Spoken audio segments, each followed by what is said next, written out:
Walk into pretty much any Roman Catholic or Eastern Orthodox or even Oriental Orthodox or High Church Anglican Church, and you cannot help but be struck by the presence of images of Mary, the mother of Jesus, the mother of God, and devotion, veneration towards her. From images and frescoes to statues with lighted candles and special processions and dedicated singing and prayers at the end of a service before her statue, to the repetition of Hail Marys on a rosary or after priestly confession. There's certainly something about Mary.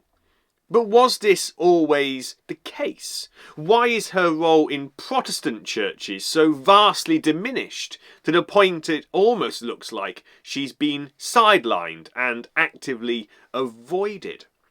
Today we're going to tackle this big topic of the role and growth of Mary in the church, and to an extent also the saints, right up to the High Middle Ages. And this is a vast topic, and we can only have a brief overview of the events in what is, at best, a very long, drawn-out and complicated process of developing doctrine and practice.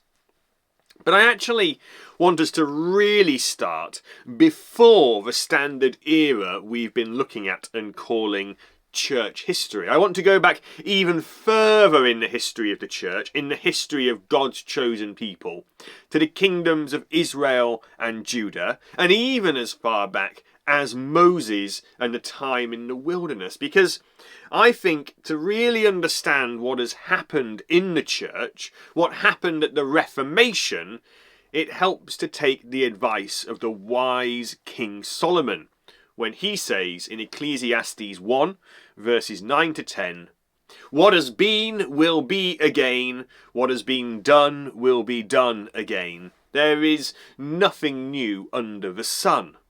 Is there anything of which one can say, 'Look, there is something new'? It was here already, long ago. It was here before our time." In the Bible, God interacts with his people and has revealed himself in the masculine. He is the father.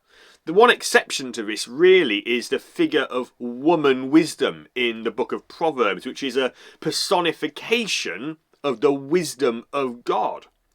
But the New Testament tells us this is actually Jesus Christ, who again was born as a man and is the masculine son of God.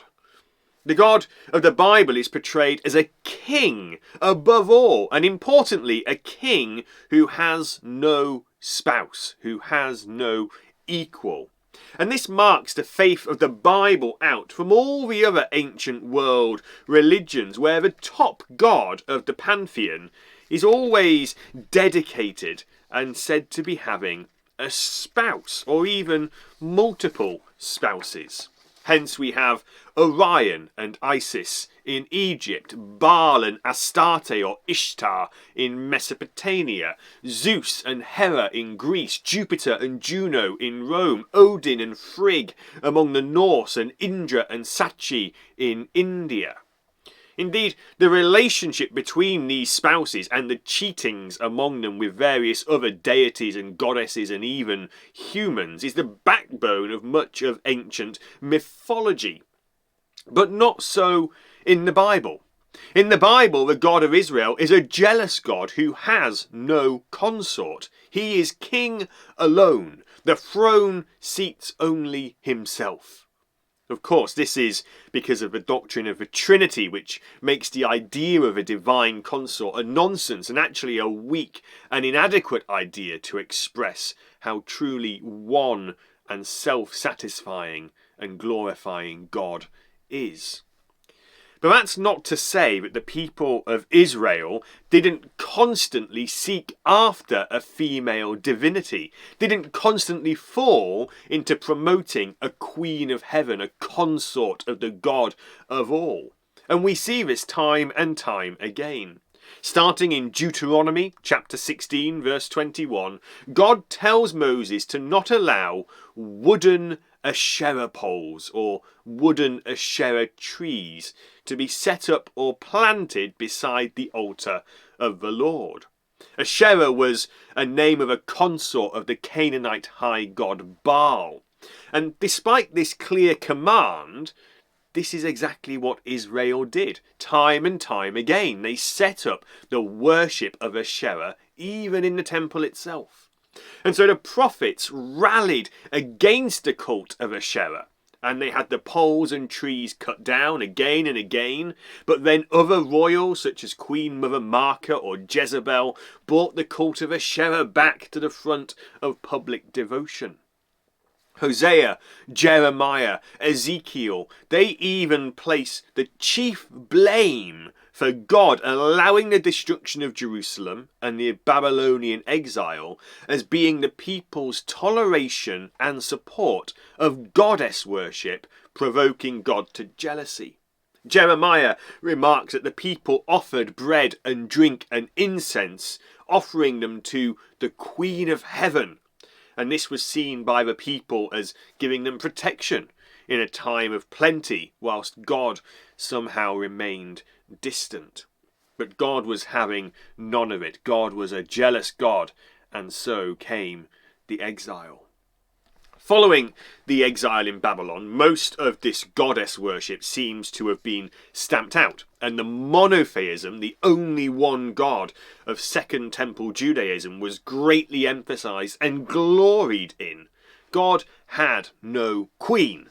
God was God alone.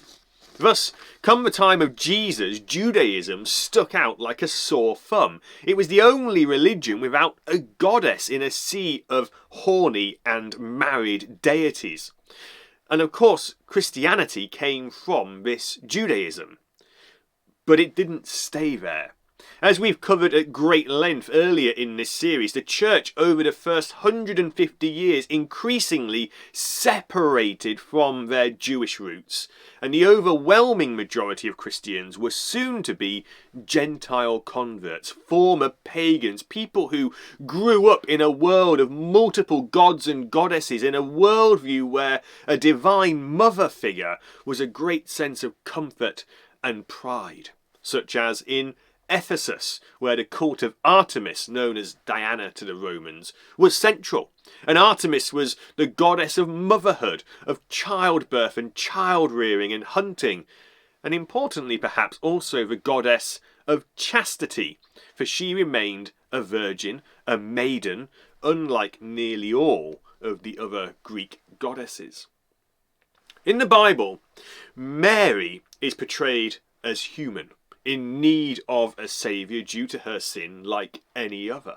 She is highly favoured by God, according to the angel Gabriel. This phrase, though, was mistranslated by Jerome into Latin as full of grace, which has caused no end of problems for the church. But in the Bible, it's pretty plain that Jesus had brothers and sisters, and Mary did not remain a virgin after the birth of Jesus. Joseph, we are told, did not have intimate relations with her until the birth of Jesus, but nothing is said about afterwards. Mary herself seems to doubt Jesus at times during his ministry, calling on him to stop being so controversial and withdraw away. But she's also there at his death and in the room during Pentecost. But then she disappears from the narrative in the book of Acts. She doesn't seem to continue to have any great significance in the biblical narrative of the early church, and Paul and the other letters don't really ever address her or her role. But over time, after the Bible was written, this changes. And it changes both remarkably quickly, and yet, when considered honestly, it progresses at a speed that is not all too surprising, for we are talking about hundreds of years at a time.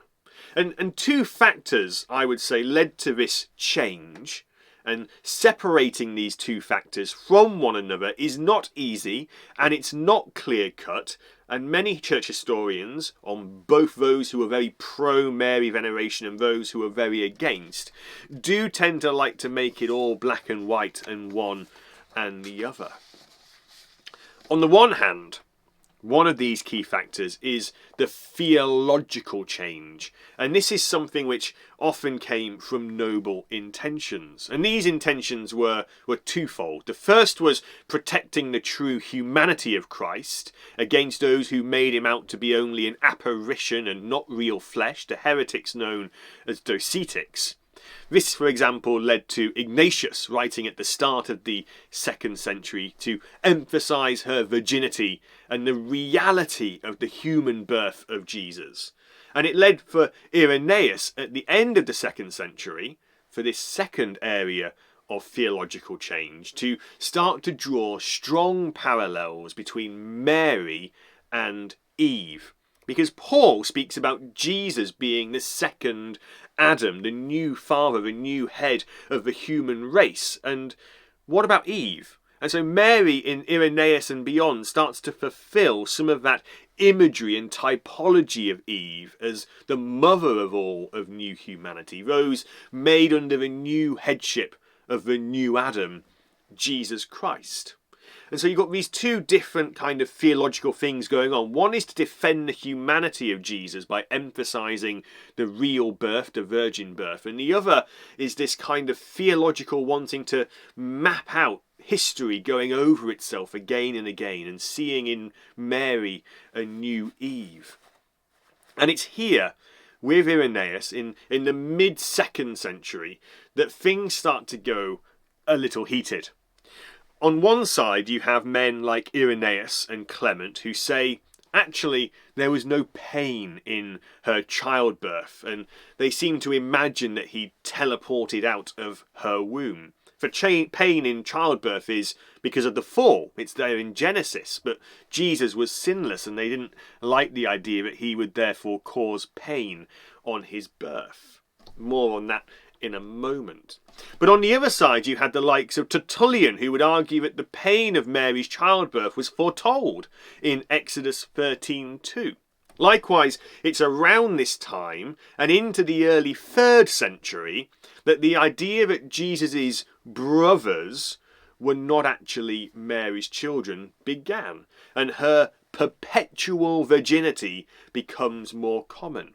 Virginity being seen as one of the chiefest virtues, especially as monasticism and the ascetic lifestyle of self-denial becomes the overriding mark of holiness for the church on earth. And of course that asceticism and heightening of virginity and chastity in monasticism owes itself a lot to Gnosticism and Manichaeanism and these non-Christian groups. And we've already seen how the cult of Artemis praised her virginity at somewhere like Ephesus. So you've got these other pagan values and ideas forming in as well. One of the most important texts in this early period of the church is called the Proto-Evangelion of James, possibly one of the coolest names for any book ever written, the Proto-Evangelion of James.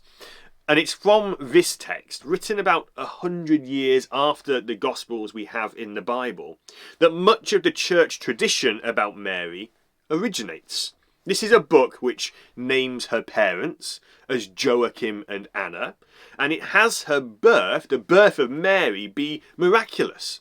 It says that her parents were barren, and so Mary, like Jesus, is born without there having been any sexual intercourse. She too is almost a virgin birth, which it's just they didn't actually mate. And then, because of this miraculous birth with no human conception, Mary is then dedicated to God in the temple, where she grows up in the temple, mending the temple curtains and creating new ones, and she's daily fed by angels sent from heaven within the temple. And in this story, Joseph is actually an old man who marries the 12-year-old Mary so that she could stay a virgin, because he's not going to have relations at his age. He's already got sons and daughters from his first dead wife. And then we have, in a cave in Bethlehem, the birth of Jesus in the Proto-Evangelion. and Mary's there about to give birth. The midwives have just gone away, they're coming back, and all of a sudden there's a bright light, blinding light, so intense that no one can see anything. And when the light fades, Jesus has teleported out of the womb of Mary and is now suckling on her breast. And a midwife called Salome insists on examining Mary to see that she's still a virgin. And so she puts her hand inside Mary's privates to feel for the hymen. And when she feels it, suddenly her hand withers as if touched by leprosy. And there's panic. And then an angel says to her, "Oh, you of little faith, touch the child Jesus with your withered hand and it will be healed." And so she touches Jesus and the hand is healed. Suffice it to say, none of this was going to make it into the Bible, and it has nothing to really do with the biblical story. But despite this, the Proto-Evangelion of James became the groundwork, the bedwork of almost all Marian tradition in the church today. And it did that despite being condemned as heretical by a number of popes in the 5th and 6th centuries. The tradition around Mary being fed by angels and working in the temple curtains even made it into Islamic tradition. And so, with the perpetual virginity of Mary becoming established in the church in the 2nd and 3rd centuries and her childhood mythologized, the debates over how Jesus was truly God and truly man would lead to a renewed emphasis on her as the mother of God, the Theotokos. And at the Council of Ephesus in 431, this was established as the Orthodox teaching, quite rightly, that Mary is the mother of God. But when you start bigging up Mary in this way, as a new Eve, as the ever-perfect virgin, the consecrated one, the mother of God, things can easily start to escalate. In the 5th century, Mary began to be seen not only as the mother of God, but the mother of the church, and indeed the representative on the divine scheme of the church itself. She is the Ark of the Covenant. Around this time, the idea that Mary was actually an example of sinless perfection began to spring up, with even St. Augustine saying that she was kept free from sin by God for the purpose of the incarnation, though he did hold that she was subject to original sin, something which would be hotly debated in the 11th to 13th centuries, so into the Middle Ages in Western Europe, where the idea that she was born without even having original sin, something called the Immaculate Conception, became a commonly held pious opinion. By the time of the Reformation in the 16th century, the church made it the official teaching, and then in 1854, the Roman Catholic Church made the Immaculate Conception of Mary without sin an official dogma of the church that must be believed to be a true Christian. With the growing theological magnification of Mary came the natural outworking of it: worship. By the 370s, there had already been established cults which made offerings of food to Mary and adored her in ways which some in the church saw as worship that was due to God alone. This was nothing at the time beyond what was being done for many other saints and martyrs whose cults had sprung up. But the stories of Marian apparitions and miracles is more unique and begins around this time in the 4th century. Around the 5th century, there begins to be dedicated feast days in the church, and various churches are dedicated to Mary. Liturgies are associated with her. Nearly all of the feast days had strong associations with the need for good crops, and the role of many fertility goddesses in pagan religion seems to have been mapped on to Mary. And it was also around this time that traditions also began to spring up in the 5th century about Mary's death and the idea that she was actually resurrected and then ascended into heaven, or she died and then ascended bodily into heaven just like her son Jesus.